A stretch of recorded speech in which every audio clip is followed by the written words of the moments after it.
क्या नाम है तेरा? मेरा नहीं सर, नहीं सर, ऐसा ही। থানায় ঢুকে পুলিশ সদস্যদের ব্যাপক মারধর করেছে সেনাবাহিনীর সদস্যরা। ইতিমধ্যে এই ঘটনার বেশ কয়েকটি ভিডিও সামাজিক যোগাযোগ মাধ্যমে ভাইরাল হয়েছে। কক্সবাজারের টেকনাফে এক ব্যবসায়ীকে অপহরণের পর 17 লাখ টাকা মুক্তিপণ নেয়ার অভিযোগে কক্সবাজার গোয়েন্দা পুলিশের 6 সদস্যকে আটক করেছে সেনাবাহিনী। সেই পুলিশ সদস্যদের ঘেরাও করে স্থানীয় যারা সেনাবাহিনীর যে টিম আছেন ঘাঁটি থেকে বের হয়ে আসে থানায় ঢুকে পুলিশ সদস্যদের ব্যাপক মারধর করার অভিযোগ করেছে সেনাবাহিনীর সদস্যদের বিরুদ্ধে। আর ইতিমধ্যেই এই ভিডিওটা সোশ্যাল মিডিয়াতে ভাইরাল। তবে আসসালামু আলাইকুম সম্মানিত দর্শক মণ্ডলী, পুলিশকে কঠিনভাবে পিটিয়েছে সেনা সদস্য। কেন হঠাৎ করে কয়েকজন পুলিশকে সেনা সদস্যরা পিটিয়ে তাদেরকে আটক করেছে থানায়, এমনকি থানায় ঢুকেই কিন্তু তাদেরকে পিটিয়েছে। হঠাৎ করে এমন কাণ্ড কিন্তু কোনো সময় আমরা শুনি যে যেখানে পুলিশকে পিটাবে সেনাবাহিনী। বিস্তারিত ভিডিওতে থাকবে কেন হঠাৎ করে পুলিশকে এইভাবে পিটিয়েছে, এমনকি তাদেরকে আটক করেছে সেনাবাহিনী। বিস্তারিত থাকবে ভিডিওতে প্রিয় দর্শক, এই জন্য ভিডিওটি কিন্তু খুবই গুরুত্বপূর্ণ ভিডিওটি এক সেকেন্ডেও না টেনে ধৈর্য সহকারে শেষ পর্যন্ত দেখবেন। চ্যানেলে নতুন দর্শক হলে অবশ্যই চ্যানেলটিকে সাবস্ক্রাইব করে পাশে থাকা বেল বাটনটি অন করে দিবেন। প্রিয় দর্শক, কথা না বাড়িয়ে ভিডিওতে একটি লাইক দিয়ে দেখতে থাকুন সম্পূর্ণ ভিডিওটি। কক্সবাজারের টেকনাফে এক ব্যবসায়ীকে অপহরণের পর 17 লাখ টাকা মুক্তিপণ নেয়ার অভিযোগে কক্সবাজার গোয়েন্দা পুলিশের 6 সদস্যকে আটক করেছে সেনাবাহিনী। এসব উদ্ধার করা হয় অপহৃত ব্যবসায়ীকেও। টেকনাফ সাবরাং সেনা ক্যাম্পের ইনচার্জ মেজর নাজিম জানান, গতকাল সন্ধ্যায় টেকনাফ পৌরসভার 8 নম্বর ওয়ার্ড কাউন্সিলর মনিরুজ্জামানের ছোট ভাই গফুর আলমকে কক্সবাজার থেকে অপহরণ করে গোয়েন্দা পুলিশের সদস্যরা। এরপর তাকে মেরিন ড্রাইভে আটকে রেখে ক্রসফায়ারের ভয় দেখিয়ে পরিবারের কাছ থেকে টাকা আদায় করে তারা। ভোরে মেরিন ড্রাইভ থেকে তাদের আটকের পর আইনগত ব্যবস্থা নেওয়ার জন্য পুলিশের কাছে হস্তান্তর করা হয়েছে। তারপরে স্যার আমারে আবার এদিকে নিয়ে গেছে, আবার একটা ইনফরমেশন পাইছে বলে তাদের সাথে আবার এদিকে নিয়ে গেছে। আমাকে চোখ বন্ধা কিন্তু ওই তোমার টাকার ব্যাগটা সামনে রাখো।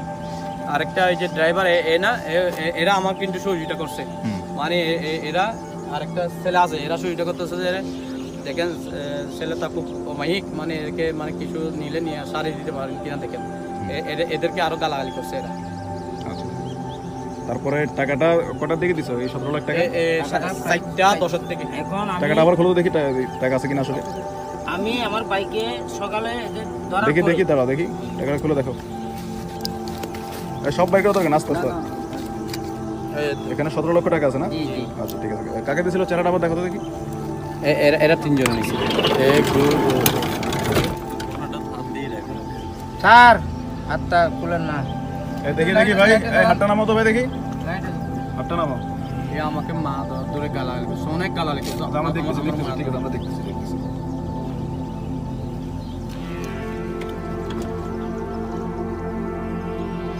এটা কে মাঝখানে শুয়ে আছে দেখি।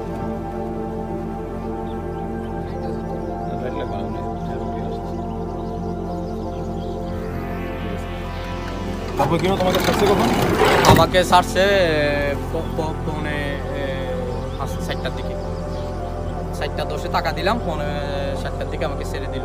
17 লাখ টাকা নেওয়ার পরে জি আমি বলছি যে 14 লক্ষ টাকা জোগাড় ছিল, 1,50,000। আমি বলছি যে আর বাদ বাকি টাকাটা আমি বিকাশে দিব, সালাতে ওই টাকায় দিবি, তোরা আবার নিয়ে যাবো, ওই টাকা দিলে আবার ছেড়ে দিব আমাকে বলতেছে। ঠিক আছে, তুমি তো এখন ছাড়া পাইছো নাকি? জি মাত্র পাইলাম আর কি স্যার। তোমরা কি এখন এই ব্যাপারে কোনো অভিযোগ মামলা কিছু করতে চাও? মামলা করতে চাও? আচ্ছা ঠিক আছে। আমি একজন ব্যবসায়িক, আমি একজন বাজার ব্যবসায়িক। আমাকে তোমার নাম পরিচয় সব বলো তো। আমি টেকনাফ 8 নম্বর ওয়ার্ড কাউন্সিলর মনিরুজ্জামান। আচ্ছা, তোমার পরিচয়? আমি টেকনাফ 8 নম্বর ওয়ার্ডের একজন নাগরিক। আমার নাম মোহাম্মদ গফুর আলম। কি করো তুমি? আমি ব্যবসা করি পুকুরের বাজার। কিসের ব্যবসা? ইম্পোর্ট করি চায়না থেকে, মায়ানমার থেকে। কি ইম্পোর্ট করো? কম্বল, বেডশিট, আপনার টাওয়াল, এগুলো। ঠিক আছে,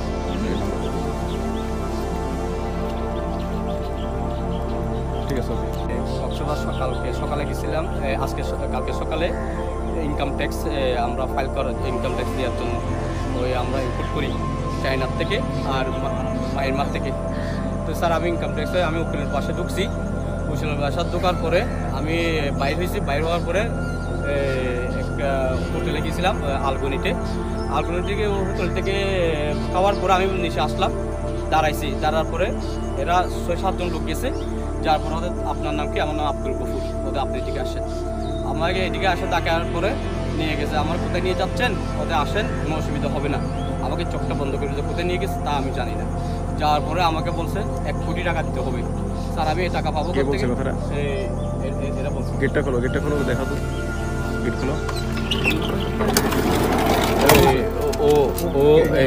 হাতে দেখো কে? কে যেও নেই?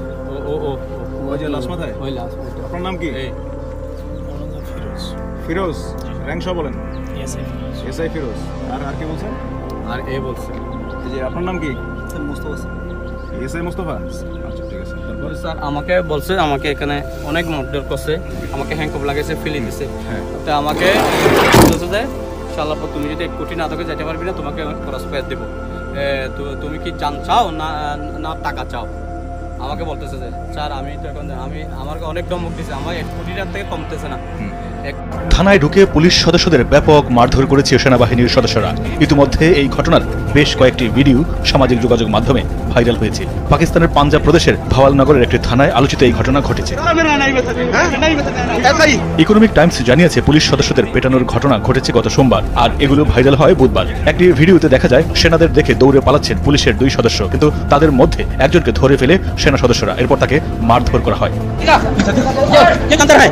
পাকিস্তানি সংবাদ মাধ্যম জানিয়েছে ভাওয়ালনগরের ওই থানার পুলিশ সদস্যরা 3 বেসামরিক ব্যক্তিকে আটক করে এবং অবৈধ অস্ত্রের অজুহাতে তাদের কাছে টাকা দাবি। যে 3 জনকে আটক করা হয়েছিল তাদের এক সহযোগীকে ধরতে পুলিশ সদস্যরা সেনাবাহিনীর এক কর্মকর্তার বাড়িতেও অভিযান চালায়। বিষয়টি সেনা সদস্যদের ক্ষিপ্ত করে এরপর সেনা সদস্যরা ভাওয়ালনগরের ওই থানায় অভিযান চালায়। এ সময় থানায় আটক ছিলেন ওই 3 জন। থানায় অভিযান চালিয়ে আটক 3 জনকে ছাড়িয়ে আনতে যান সেনারা। এক পর্যায়ে পুলিশ সদস্যদের ব্যাপক মারধর করে সেনা সদস্যরা। শুধু তাই নয়, বেসামরিক ব্যক্তিদের আটক ও তাদের কাছে অর্থ চাওয়ার 4 পুলিশ সদস্যকে। প্রিয় দর্শক, আশা করি সম্পূর্ণ ভিডিওটি দেখলেন। ভিডিও দেখে অবশ্যই বুঝতে পেরেছেন যে তারা কি অন্যায় কাজটি যে করেছে। আমরা প্রায় সময় দেখতে পাই পুলিশের থেকে এমন কিছু কাজ প্রকাশ পায় যা মানুষ কিন্তু কোনোভাবে মানতে পারে না। যাদের কাছে মানুষ আশ্রয় পাবে, আশ্রয় নেবে, বিপদে পড়লে তাদের কাছে সহায়তা পাবে। আর সে সমস্ত পুলিশরাই কিছু পুলিশ সমাজে এমন রয়েছে যারা এমন জঘন্যতম কাজ করে, যাদের কাজের কারণে কিন্তু মানুষ অতিষ্ঠ হয়ে পড়ে। একটি কথা আছে, জনতায় পুলিশ, পুলিশেই জনতা, এমন একটি কথা আছে। কিন্তু সবার ক্ষেত্রে কিন্তু এমনটি নয়। সবার কাছ থেকে মানুষ, জনগণ উপকৃত হয় না। কিছু পুলিশ সদস্য এমন রয়েছে যাদের কিছু জঘন্যতম কাজের কারণে কিন্তু মানুষ এভাবে তাদেরকে ঘৃণা করে। বিশেষ করে ভিডিওতে আপনারা দেখেছেন সেনাবাহিনী কেন তাদেরকে পিটিয়েছে, এমনকি আটক করেছে। বিস্তারিত অবশ্যই ভিডিওতে দেখেছেন। প্রিয় দর্শক, এই ভিডিও সম্পর্কে যদি আপনার কোনো মতামত থাকে অবশ্যই আপনার মূল্যবান মতামতগুলো কমেন্ট বক্সে জানিয়ে দেবেন, এমনকি ভিডিওটি শেয়ার করে সকলের মাঝে ছড়িয়ে দেবেন। প্রিয় দর্শক, আজকের মতো এখানে শেষ করছি। ভালো থাকুন, সুস্থ থাকুন, আবারও দেখা হচ্ছে পরবর্তী ভিডিওতে।